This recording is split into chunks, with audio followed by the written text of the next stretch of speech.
wanted to pop up like that. Good morning, everyone. Nice to see you all. I hope you appreciate the song this morning, I Want You Back by the Jackson 5, because actually we want to see you all back at school, obviously when we're told that we can do. So good morning to you all. I hope that you are all and continue to be well. Drop a message into the chat along the right hand side. Let us know how you're doing. I can pass on your messages, even if it's just you want me to tell your child to tidy their bedroom or something. Pass on your messages to us and I will pass them back on to your children. So, where to begin today? Well, today, you'll remember last week I set you a challenge to write a thank you card. I was busy last week writing lots of thank you cards, passing them on, sending them on. I'm hoping the post delivers them soon. When I got to school this morning, I received a thank you card. Here it is. And this thank you card here says, "Dear Mr. Blakely, thank you for being a lovely headmaster from Neva." What a lovely card, and made me feel really special. It's lovely to receive them as well as to give them as well. So well done to you. So that was the challenge last week. I'm going to start by congratulating some people with their certificates. These are for children who have done particularly well with their times tables and their numbots this week. Lovely to see some different names in amongst the mix this week. Well done to you all.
Well done to all of you who have been working really hard on improving your number skills this week.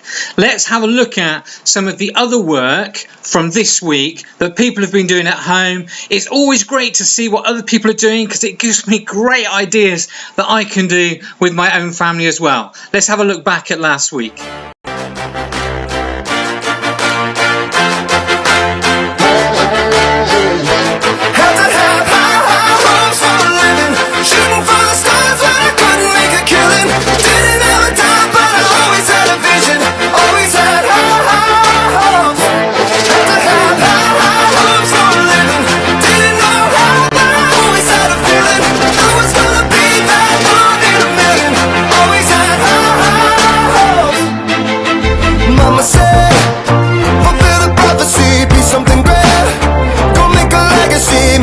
Destiny.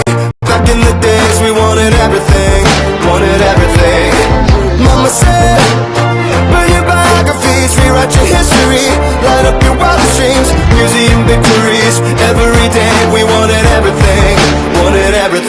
Mama said, don't give up, it's a little complicated, all tied up, no more love, and I'd hate to see you waiting. Had to have hopes for a living, shooting for the stars when I couldn't make a killing. Didn't have a time, but I always had a vision, always had hopes. Had to have hopes for a living, didn't know how, but I always had a feeling I was gonna be that one in a million. Always had hopes.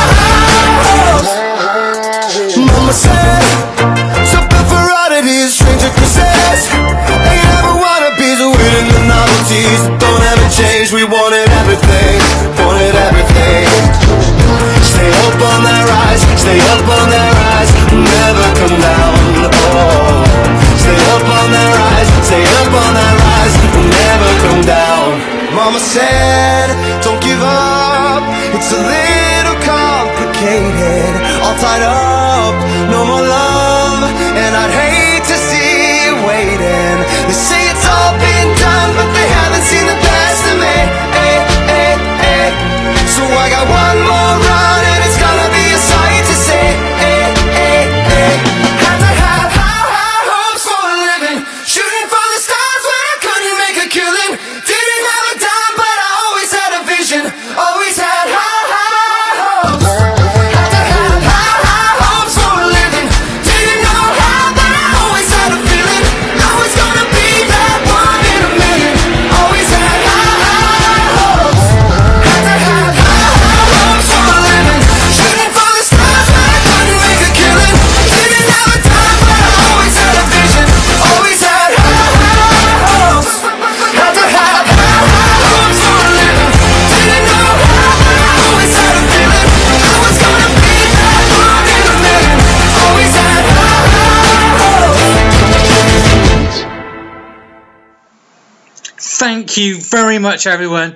Rupert, did I see you painting someone's nails in that? I couldn't really see in the picture. Was it your mum or your dad in that? Let's move on to today's story. Today's story is read to us by Mrs. Pontefract. It's called The Smartest Giant in Town. Hello everyone, the story I'm going to read to you today is The Smartest Giant in Town. George was a giant, the scruffiest giant in town. He always wore the same pair of old brown sandals and the same old patched up gown. I wish I wasn't the scruffiest giant in town, he said sadly. But one day, George noticed a new shop.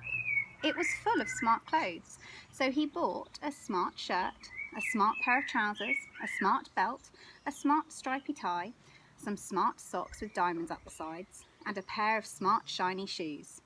Now I'm the smartest giant in town, he said proudly. George left his old clothes behind in the shop. He was about to go home when he heard a sound. On the pavement stood a giraffe who was sniffing sadly. "What's the matter?" asked George. "It's my neck," said the giraffe. "It's so very long and so very cold. I wish I had a long warm scarf." "Cheer up," said George, and he took off his stripy tie. "It didn't match my socks anyway," he said, as he wound it round and round the giraffe's neck. It made a wonderful scarf. "Thank you," said the giraffe. As George strode towards home, he sang to himself, "My tie is a scarf for a cold giraffe, but look me up and down, I'm the smartest giant in town." George came to a river. On a boat stood a goat who was bleating loudly. "What's the matter?" asked George. "It's my sail," said the goat. "It blew away in a storm. I wish I had a strong new sail for my boat." "Cheer up," said George, and he took off his new white shirt. It kept coming untucked anyway, he said, as he tied it to the mast of the goat's boat. It made a magnificent sail. "Thank you," said the goat. George strode on, singing to himself, "My tie is a scarf for a cold giraffe, my shirt's on a boat as a sail for a goat, but look me up and down, I'm the smartest giant in town." George came to a tiny ruined house. Beside the house stood a white mouse with lots of baby mice. They were all squeaking. "What's the matter?" asked George. "It's our house," squeaked the mother mouse. "It burned down and now we have nowhere to live. I wish we had a nice new house." "Cheer up," said George, and he took off one of his shiny shoes. "It was giving me blisters anyway," he said, as the mouse and her babies scrambled inside. The shoe made a perfect home for them. "Thank you," they squeaked. George had to hop along the road now, but he didn't mind. As he hopped, he sang to himself, "My tie is a scarf for a cold giraffe, my shirt's on a boat to sell for a goat, my shoe is a house for a little white mouse, but look me up and down, I'm the smartest giant in town." George came to a campsite. Beside a tent stood a fox who was crying. "What's the matter?" asked George. "It's my sleeping bag," said the fox. "I dropped it in a puddle. I wish I had a warm, dry sleeping bag." "Cheer up," said George, and he took off one of his socks with diamonds up the sides. It was tickling my toes anyway, he said, as the fox snuggled into it. It made a very fine sleeping bag. Thank you, said the fox. George hopped on, singing to himself. My tie is a scarf for a cold giraffe, my shirt's on a boat as a sail for a goat, my shoe is a house for a little white mouse, one of my socks is a bed for a fox, but look me up and down, I'm the smartest giant in town. George came to a big squelchy bog. Beside the bog stood a dog who was howling. What's the matter? Asked George. It's this bog, said the dog. I need to get across, but I keep getting stuck in the mud. I wish there was a safe dry path. Cheer up, said George, and he took off his smart new belt. It was squashing my tummy anyway, he said, as he laid it down over the bog. It made an excellent path. Thank you, said the dog. The wind started to blow, but George didn't mind. He hopped on, singing to himself. My tie is a scarf for a cold giraffe, my shirt's on a boat as a sail for a goat, my shoe is a house for a little white mouse, one of my socks is a bed for a fox, my belt helped a dog who was crossing a bog, but my trousers are falling down. I'm the coldest giant in town. Suddenly George felt sad and shivery and not at all smart. He stood on one foot and thought.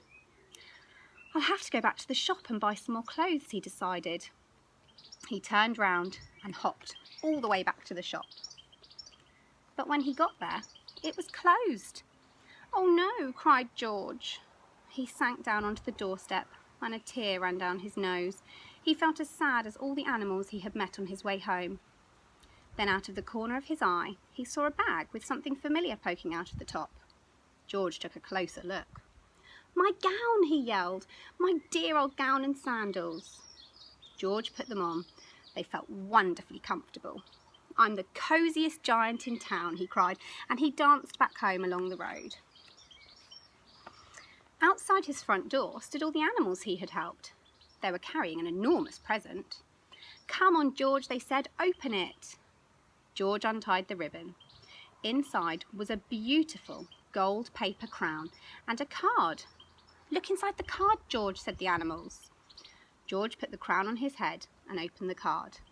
Inside it said, you gave your scarf to a cold giraffe, your shirt's on a boat as a sail for a goat, your shoe is a house for a little white mouse, one of your socks is a bed for a fox, your belt helped a dog who was crossing a bog, so here is a very fine crown to go with the sandals and gown of the kindest giant in town. I hope you're all keeping safe and well at home, and we'll see you all soon. Thank you, Mrs. Pontefract, for doing today's reading for us. Sorry if that was a little bit jittery in your YouTube thing. I've uploaded the actual original to YouTube, so you can watch that again without maybe all the buffering issues. In the story, The Kindest Giant in Town, it made me think to myself, how kind are we being to others at the moment? How kind are we being to our parents, to our brothers, our sisters? The Dalai Lama said, be kind whenever it is possible.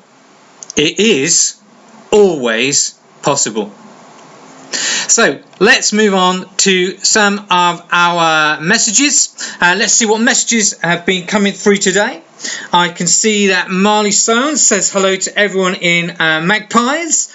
I can see that Sophia and Adam say hello to everyone. I can see Katie in Year 6 saying hello to everyone in Year 6. I can see Otis saying hello to everyone in Sparrows. Hello from the Kemps. Mrs. Rawlins, good morning to everyone. Yes, I had a very nice weekend. Thank you very much. I can see, who else have we got here? The Chitties are saying hello to everyone. Mrs. Masham says good morning. Good morning to you, Mrs. Masham. Good morning, Yassine. Good morning, April. Lovely to hear from you. Lovely to hear all these messages from you.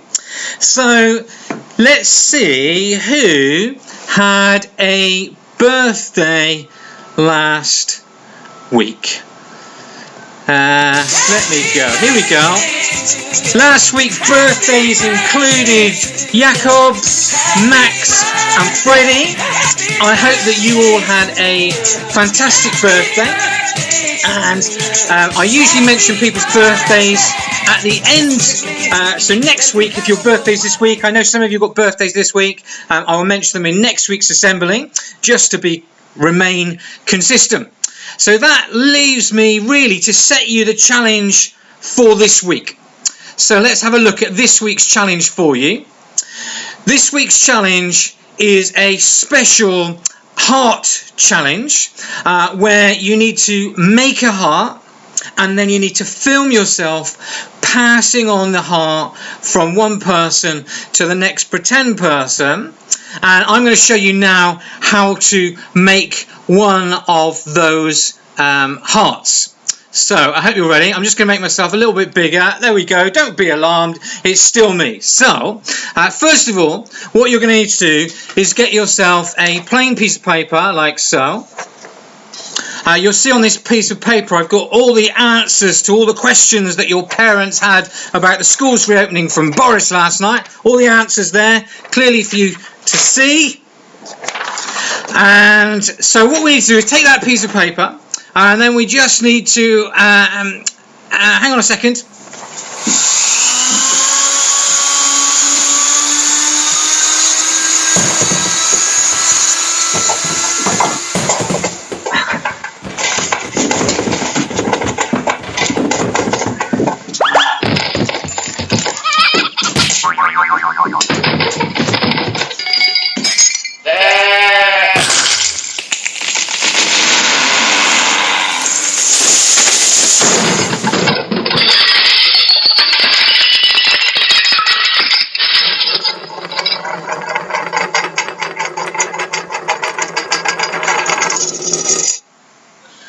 And then you end up with this perfect Harlands heart. Now, just in case you didn't get that, I've gone to some extraordinary lengths this week to be able to help you. And not only to help you, it's another extraordinary attempt at me at getting my son to wash his hands and to cut his nails. So let me just show you how to make one of those from scratch with a little bit more detail.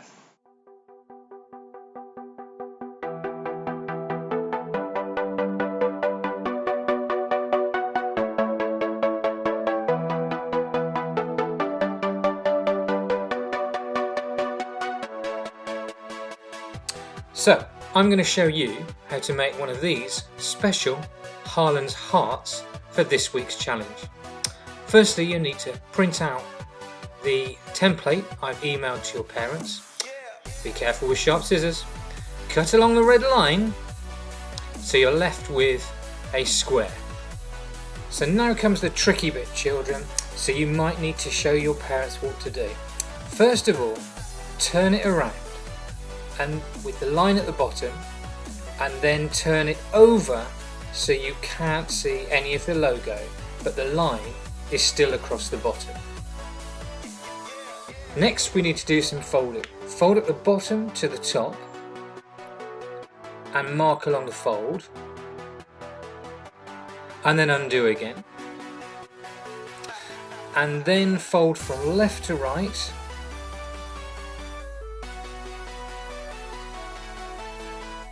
and mark along the fold as well, and open back out again. So next we need to fold up from the bottom to the middle, or just about the middle, so that you can clearly see the logo at the bottom has the fold in it right halfway through it. Mark along the fold.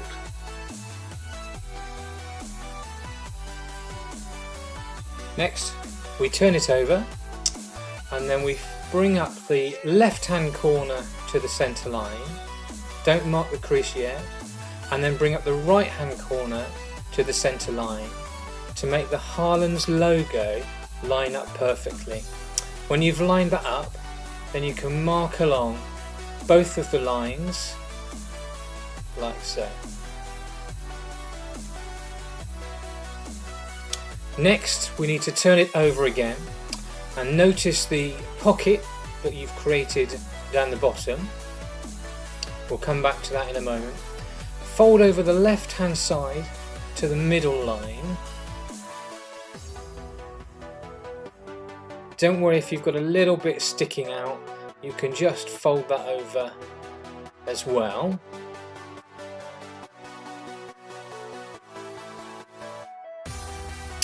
Repeat exactly the same with the other side. You might not get them exactly to the middle, but don't worry about that.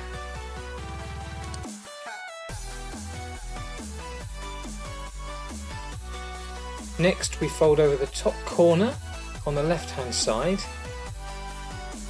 and the top corner on the right hand side. Next, we fold over the top so it lines up with the piece underneath. The little bits there will stay up in a 3D thing, that's fine. You just need to push up there a little bit to be able to find where the fold is. Push down in those top pockets just to mark down the crease.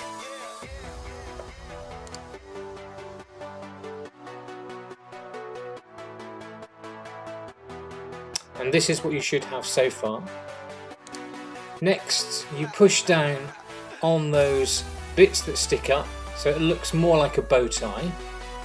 First with the left and then with the right. Next, you take the top flap and you tuck it into the bottom pocket.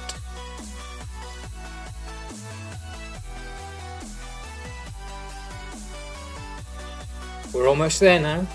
Take the top left hand corner and fold that over. And take the top right hand corner and fold that over.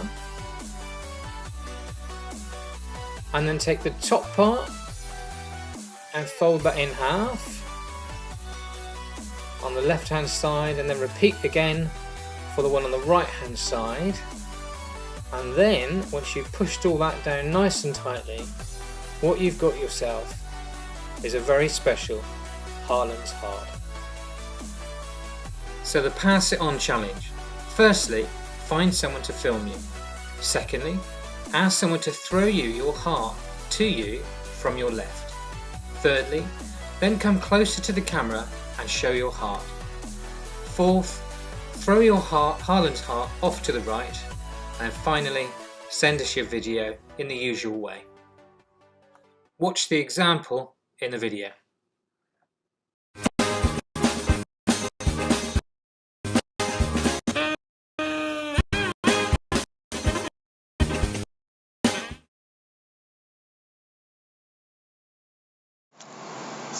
Okay, so there we have it. Apologies there why it was so glitchy. Who knows? Who knows? What I do know is all those instructions of how to make your own heart, a template I've emailed to you all. It's also available on the website, and you can watch the video again. It's all uploaded to YouTube. You can watch the assembly again as well, and hopefully all those glitches will have disappeared by the time you watch it back again. Best of luck. Follow the instructions carefully. We'll put all the videos together of you passing it on from one person to another, and then put them all together ready for next week's assembly. So thank you very much to Isaac in particular for spending a lot of time making that for me, putting that together. Really appreciate that. And that just leaves me to remind you that you can also take part in the Active Sussex Virtual School Games. We dropped our standing a little bit last week from the week before, so we need to keep up our effort at Harlands, making sure that we are one of the best schools in East Sussex at taking part in these things. That's staff as well, by the way. We're all being watched on this, and And that just leaves me to end our assembly by wishing you all a fantastic week. Obviously, following yesterday's announcement by Boris, we'll be working on what we need to do when hopefully he gives us some more details. We will let you know, parents, as soon as we know what we're able to put in place for our children and for our community. Thank you very much for tuning in again today, and apologies again for some of the glitches. I might need to just go and buy myself a new computer. Thank you. Stay safe.